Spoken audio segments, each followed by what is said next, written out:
सब जगह पूरे तरीके से सतर्कता बरती जा रही है। तो कल के जो हालात है वो हम आपको स्क्रीन पर दिखा रहे हैं। एक आपसे हमने ये मांगा था एमसीडी से कि हमारे जाने के बाद, वहाँ विजिट करने के बाद आपने कितने लोगों को चालान काटे, कितने लोगों पर एफआईआर हुई, आपने क्या एक्शन लिया, उस एक्शन का जो लिया उसकी एक्शन टेकन रिपोर्ट यहाँ सबमिट की जाए। आपने रिपोर्ट दी है कितने लोगों के चालान काटे गए और वहाँ के एक्चुअल हालात जो हैं कल, वो हम आपको दिखा रहे हैं। ज़िले के विकास से रिलेटेड बहुत सारे मुद्दों पर बातचीत हुई और विकास के साथ साथ में जो हमारे ज़िले की समस्याएं हैं, जैसे इस समय पोल्यूशन की समस्या है, सारे दिल्ली की समस्या है, हमारे यहाँ की भी है, ट्रैफिक की है, इंक्रोचमेंट की है और बच्चों और महिलाओं के पोषण की है। इसके साथ में अगर कहीं पर इंक्रोचमेंट है उसकी है, इलीगल कंस्ट्रक्शन की है। इन सारे मुद्दों पर सारे विभागों के साथ में बातचीत हुई।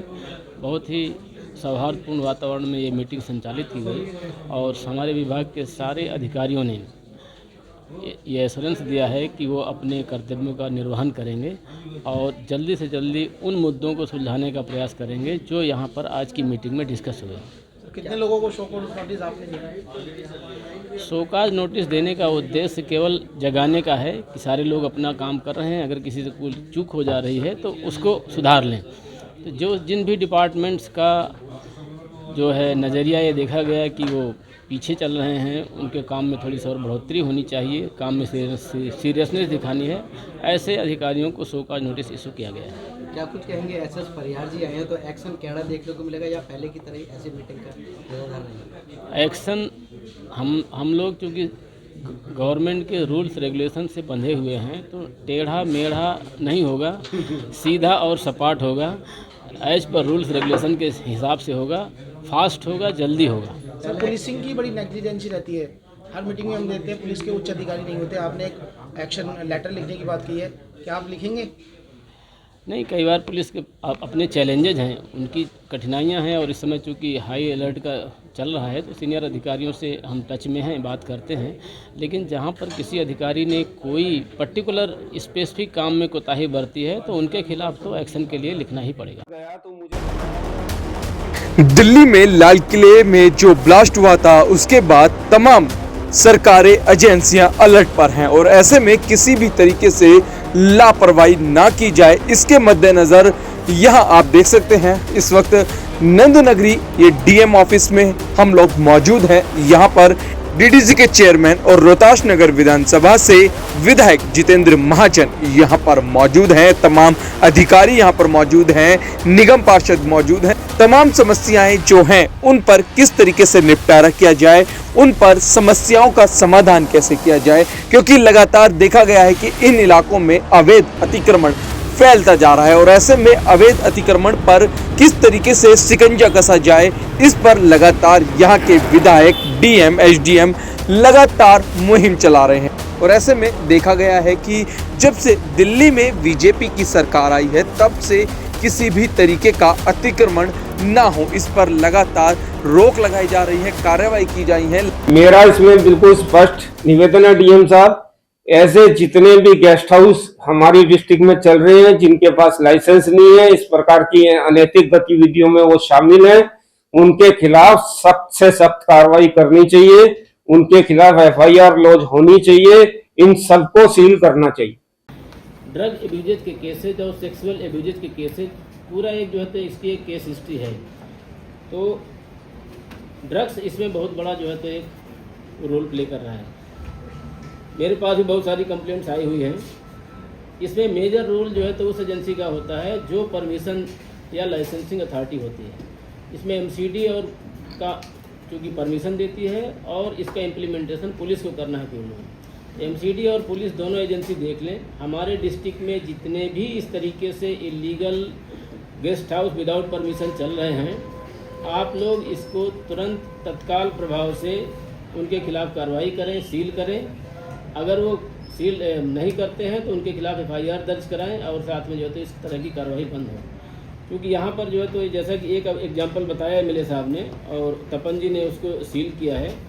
ये सीएम ऑफिस को भी जो है तो इसकी सूचना दी गई है कि यहाँ की इस तरीके काफ़ी चल रहे हैं। उन्होंने इसका संज्ञान लिया था, तो मैंने उनको सारी डिटेल्स बता दी है कि विदाउट परमिशन इस तरह के काफ़ी चलते हैं और रात में भी काफ़ी जो है तो इस तरीके से खासकर माइनर बच्चों को भी इसमें शामिल किया जा रहा है और उनको साथ में इसके साथ में माइनर बच्चों से ही फिर क्राइम भी करवाया जाता है।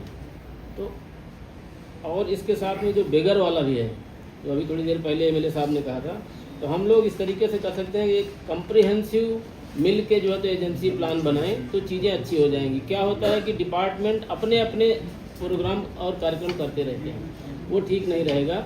जैसे कल मैंने अभी डायरेक्टर एबाज सर के साथ में एक जो है तो इनके कैंपस की विजिट किया, outside inside both the side. उसके बाद मैंने एक आर्डर किया है, उसको आर्डर को मैं चाहूँगा कि एमसीडी, ट्रैफिक पुलिस, पीडब्ल्यूडी इसको फॉलो करे और उसका एक्शन कंप्लायंस रिपोर्ट मैंने बोला है कि कंप्लायंस रिपोर्ट के साथ में उसको हमको दिया जाए।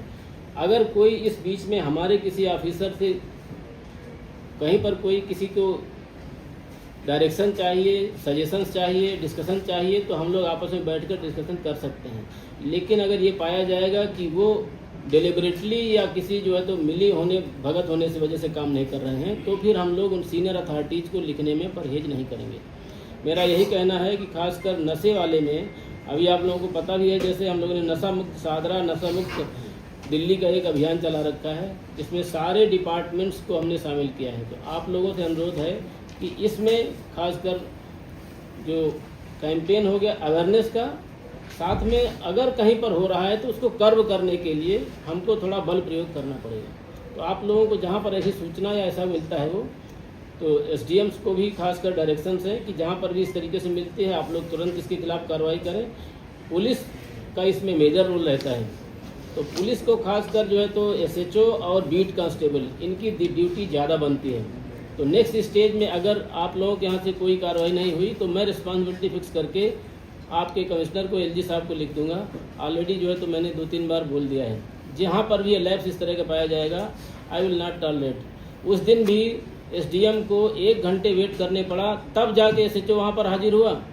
ये आपकी पुलिस की कंप्लायंस है, इतनी जल्दी है आपके पास, सबसे ज़्यादा मैन पावर आपके पास है, सबसे ज़्यादा रिसोर्सेज आपके पास हैं। उसके बावजूद भी अगर मान लीजिए एसएचओ नहीं पहुँच पाया तो कोई तो पहुँचे वहाँ पर। ये इरेगुलर बिहेवियर ठीक नहीं है। आप लोग एलयूप में काम करना बंद कर दीजिए, कोऑर्डिनेशन में काम करेंगे तो उसके रिजल्ट बेहतर मिलेंगे। दूसरा इंस्पेक्टर साहब, यहाँ ये बात हो रही है सर, वेलकम पुलिस स्टेशन के अंदर मोजपुर में जो एसडीएम साहब ने रेड किया सर, वहाँ 30 माइनर बच्चे हुक्का पी रहे थे, शराब पी रहे थे, उसके खिलाफ क्या कार्रवाई बनती है? एसडीएम साहब ने बताया कि कॉल करने के 1 घंटे बाद एसएचओ वहां मौके पर आए। तो हमारा बीट सिस्टम नकारा हो गया है क्या? किसी को मालूम नहीं है क्या एक्टिविटीज वहां पर चल रही हैं? सवाल ये, डिस्कशन ये यहाँ पर चल रहा है। और मेरे को आपके सामने कहने में दिक्कत नहीं है कि हालात ये हैं कि 3-3 लाख रुपए लेकर फर्जी बीसीसी सर्टिफिकेट इश्यू किए जा रहे हैं और इसके ऊपर आपको कोई कहना है? और अगली मीटिंग में शाहदरा नॉर्थ ने कितने बीसीसी सर्टिफिकेट इश्यू किए हैं और अगर वो फर्जी हैं तो क्या कार्रवाई हुई है? ये एक रिपोर्ट जो है वो अगली मीटिंग से पहले यहाँ सबमिट होगी। आप कुछ कहना चाहें तो? सभी डिपार्टमेंट्स के अधिकारीगण आए हुए हैं, उसमें जो विषय हैं जो जनता से जुड़े हुए हैं उन सभी विषयों पर चर्चा चल रही है और चर्चा भी हुई है। जैसे एनक्रोचमेंट एक बहुत बड़ा विषय है। एनक्रोचमेंट एक ऐसा विषय जिस पर दिन प्रतिदिन कार्य करने की जरूरत है और इसमें एक विषय पर ये बात सामने आई। डीएम महोदय ने भी कहा कि जो वहाँ के एलआई है और बीट ऑफिसर्स है उनको रिस्पॉन्सिबल ठहराया जाएगा, क्योंकि बिना उनके ये एनक्रोचमेंट हटाना बहुत मुश्किल काम है। क्योंकि जब तक डर नहीं है तब तक समस्याओं का समाधान नहीं है। भयभीत नहीं है, जैसे होता है ना कि किसी तरह से ये काम होना चाहिए। और एनक्रोचमेंट रोड से हटती है, लीगल पार्किंग रोड से हटती है, लेकिन उसके लिए संसाधनों में जो 27 साल में पिछली सरकारों ने इस तरह की अव्यवस्था कर दिया पूरी दिल्ली को कि कोई भी जगह नहीं छोड़ी है सरकारी जहाँ पर एक पार्किंग बनाई जा सके या कोई इस तरह के संसाधन उपलब्ध कराए जा सके जो कि समस्थित समयबद्ध तरीके से किया जा सके। या टाउन वेंडिंग कमेटी नहीं बनाई गई, कितने लोग रोड पर खड़े होंगे, नहीं खड़े होंगे।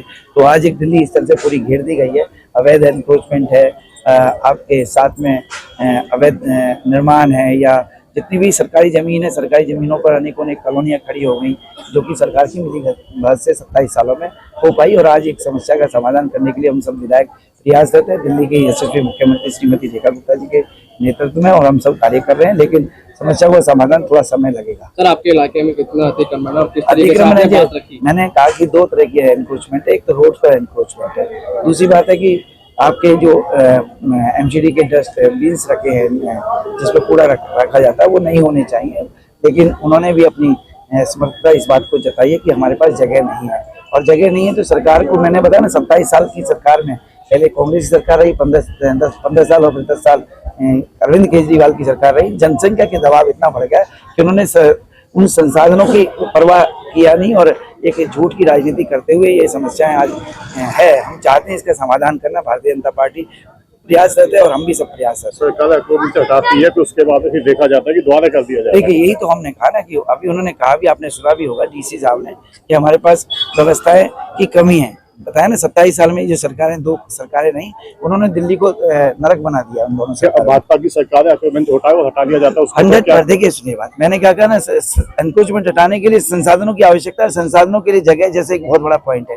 जगह ही नहीं छोड़ी है। आप देखिए, कहाँ ले जाकर गाड़ियों को खड़ी करें, कहाँ ले जाकर उन रेडियो को उठाकर रखें उनको। आज एक बहुत बड़ी एक समस्या हो गई है। 27 साल में पहले कांग्रेस ने बेड़ा गर्क किया दिल्ली का, अब आम आदमी पार्टी ने 10 साल में बेड़ा गर्क किया। उस बेड़ा गर्क को तो अब धीरे धीरे ही समाधान होगा। एक दिन में संभव नहीं है, एक दिन में संभव नहीं है। शाहदरा की आज की मीटिंग में अनेक मुद्दों को उठाया गया, जिसके अंदर सड़कों पर अतिक्रमण, दैनिक उपभोग के सामान में होने वाली मिलावट, ऐसे अनेक विषयों को उठाया गया, जिसके ऊपर सकारात्मक चर्चा हुई। और अच्छी बात यह है कि हमारे जो नए डीएम साहब हैं, उन्होंने भी इन पर ठोस कार्रवाई करने का आश्वासन दिया और निर्देश भी दिए गए। हमारे जिले में हम पिछले कई मीटिंग से ये विषय उठा रहे हैं कि अवैध रूप से चलने वाले गेस्ट हाउस जो है, वो युवा पीढ़ी को, एक प्रकार से युवा पीढ़ी को नशे की ओर धकेल रहे हैं। परसों एसडीएम शाहदरा श्री तपन झा के द्वारा मारे गए छापे के अंदर बाबरपुर बस टर्मिनल पर एक गेस्ट हाउस के अंदर अनेक नाबालिग बच्चे जो हैं, वो नशा करते हुए पकड़े गए। हमारा इसमें कई मीटिंग्स में ये कहना है कि अवैध रूप से चलने वाले गेस्ट हाउसेस को सील किया जाए, इनके खिलाफ कानूनी कार्रवाई की जाए, और उस गेस्ट हाउस को सील किया गया उसके खिलाफ एफआईआर भी कराई जाएगी। आज इस मीटिंग के अंदर ये तय हुआ। और माननीय डीएम साहब ने यह भी आदेश दिया कि सभी गेस्ट हाउसेस की जांच की जाए, और जिन भी गेस्ट हाउसेस के अंदर नियमों की अवहेलना की जा रही है और इस प्रकार की असामाजिक गैर कानूनी गतिविधियां चल रही है, उन सबके खिलाफ कार्रवाई की जाएगी। एक विषय आया कि अभी कुछ रिपोर्ट्स इस प्रकार की आ रही है कि आने वाले समय में भारत जो है वो कैंसर की कैपिटल बनने वाली है, और 15 लाख नए केसेस हर वर्ष आने वाले हैं। ऐसी कुछ रिपोर्टें हमारे संज्ञान में आई हैं, और उसका एक बहुत बड़ा कारण मिलावट भी है। तो हमने जिला प्रशासन और सरकार को ये आग्रह किया है कि कोई एक ऐसी लैब यहाँ पर स्थापित की जाए, जिसमें प्राइवेट व्यक्ति भी जाकर अपने को जो सामान वो उपभोग कर रहा है उसकी जांच वो वहां पर करवाई जा सके। होता यह है कि सरकार अपने सिस्टम से मिलावट की जांच करती है, मगर मैं क्या खा रहा हूँ, मेरे घर में क्या उपयोग हो रहा है, ऐसी कोई जांच की सुविधा अभी उपलब्ध नहीं है। हमने ये भी जो जानकारी दी है। एक शाहदरा जिला के अंदर जितने भी पार्क हैं, उन पार्कों के अंदर शाम को नशेड़ियों का जमवाड़ा हो जाता है। जगह जगह ऐसी शिकायतें मिल रही हैं कि नशा करने वाले वहां ग्रुप के अंदर बैठे रहते हैं। तो हमने पुलिस से यह भी बात की है कि ऐसे लोगों के खिलाफ कार्रवाई की जाए जो सार्वजनिक स्थानों पार्कों के अंदर नशे कर रहे हैं। और अगली मीटिंग से पहले ऐसे कितने लोगों के खिलाफ कार्रवाई की गई, ये भी जानकारी जो है वो उपलब्ध करवाई जाए। एक बड़ा विषय पूरे हमारी डिस्ट्रिक्ट में चल रहा है कि माननीय हाई कोर्ट के आदेश हैं कि जो भी प्रॉपर्टी बुक है उसके ऊपर बिजली और पानी का कनेक्शन नहीं दिया जाएगा। मगर देखने का नहीं आ रहा है कि BCC building completion certificate issue किए जा रहे हैं ऐसी मकानों को, और उसमें पानी और बिजली का कनेक्शन लगाए जा रहे हैं। और स्वाभाविक है कि जो गरीब व्यक्ति है, जो मैं तो स्पष्ट कहूंगा कि पैसा नहीं दे सकता है, उसके घरों पर अंधेरा है और इस प्रकार से अवैध निर्माण करने वालों के यहाँ कनेक्शन लग रहे हैं। तो उसको लेकर भी एक डीसी को कहा गया है कि अगली मीटिंग से पहले कमेटी जो है वो बनाई जाए और उसकी रिपोर्ट जो है वो सबमिट की जाए कि एमसीडी शादरा नॉर्थ में और साउथ में कितने लोगों को सर्टिफिकेट ऐसी बिल्डिंग कंप्लीशन सर्टिफिकेट इशू किया है, और अगर नहीं किया है तो ये कौन लोग इशू कर रहे हैं, उनके खिलाफ कानूनी कार्रवाई। खासकर नत्थू कॉलोनी फ्लाईओवर का भी आपने नत्थू कॉलोनी फ्लाईओवर पर मैंने PIL 5 की थी और मुझे लगता है कि बहुत जल्दी नत्थू कॉलोनी फ्लाईओवर का समाधान होने वाला है। अभी तक की मेरी जो जानकारी है, ऑफिशियल नहीं है, अनऑफिशियल जानकारी जो मेरे पास है, कि नत्थू कॉलोनी फ्लाईओवर पे सभी स्लैब तोड़कर दोबारा लगाए जाए। शादरा फ्लाईओवर पे क्या भी आपके वो है, क्योंकि शादरा फ्लाईओवर पर एक वाहन की टक्कर से कुछ हिस्सा गिरा था। अभी शादरा फ्लाईओवर की लगभग 2 साल पहले मरम्मत हुई है, तो PWD अधिकारियों को कहना है कि इस प्रकार की कोई चिंता की बात नहीं है। वो टक्कर लगने से, किसी कार की टक्कर लगने से कोई हिस्सा गिरा था, फिर भी एक बार